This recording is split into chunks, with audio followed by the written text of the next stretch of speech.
You, John Fitzgerald Kennedy, do solemnly swear. I, John Fitzgerald Kennedy, do solemnly swear. That you will faithfully execute the office of President of the United States. That I will faithfully execute the office of President of the United States. And will, to the best of your ability. And will, to the best of my ability. Preserve, protect, and defend the Constitution of the United States. Preserve, protect, and defend the Constitution of the United States. So help you God. So help me God.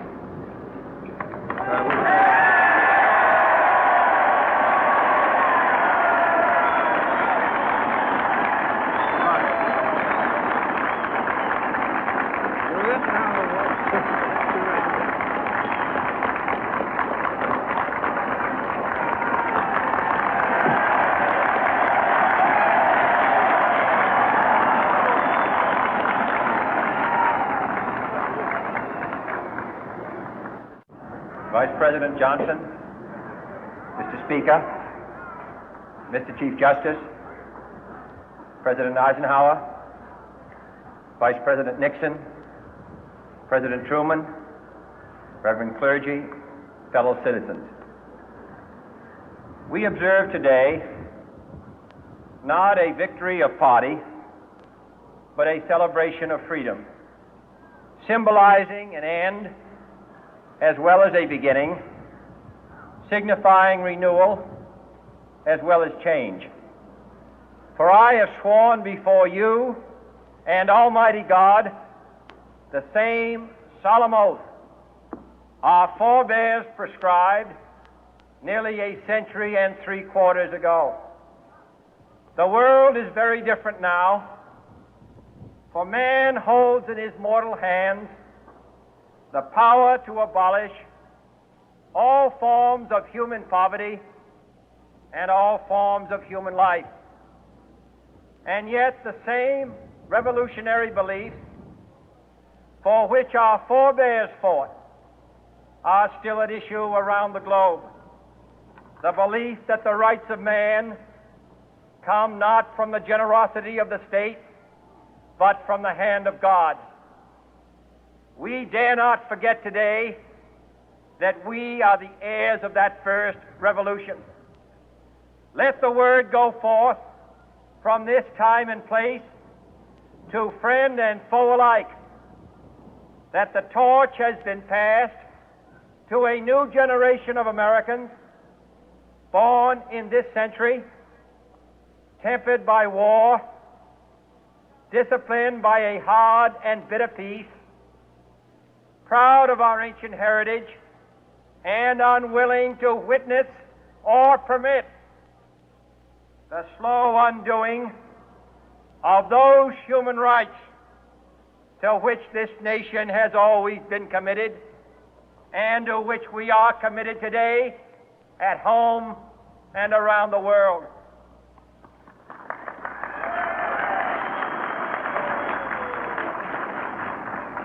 Let every nation know, whether it wishes us well or ill, that we shall pay any price, bear any burden, meet any hardship, support any friend, oppose any foe to assure the survival and the success of liberty.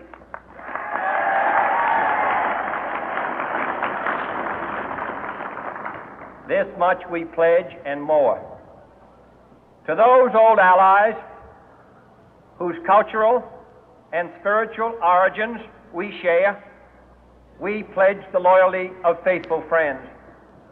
United, there is little we cannot do in a host of cooperative ventures.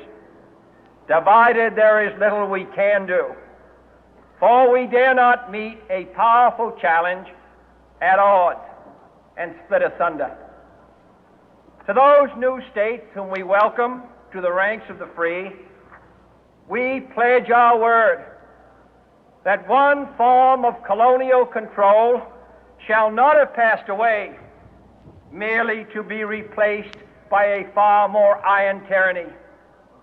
We shall not always expect to find them supporting our view, but we shall always hope to find them strongly supporting their own freedom, and to remember that in the past, those who foolishly sought power by riding the back of the tiger ended up inside.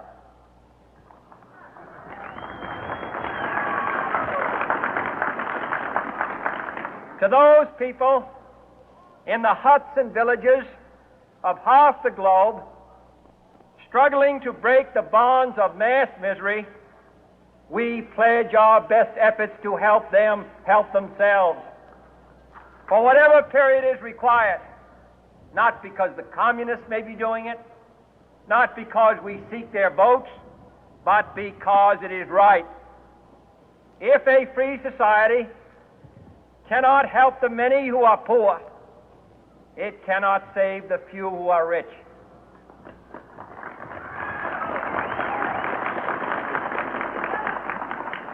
To our sister republics south of our border, we offer a special pledge to convert our good words into good deeds, in a new alliance for progress, to assist free men and free governments in casting off the chains of poverty. But this peaceful revolution of hope cannot become the prey of hostile powers. Let all our neighbors know that we shall join with them to oppose aggression or subversion anywhere in the Americas. And let every other power know that this hemisphere intends to remain the master of its own house.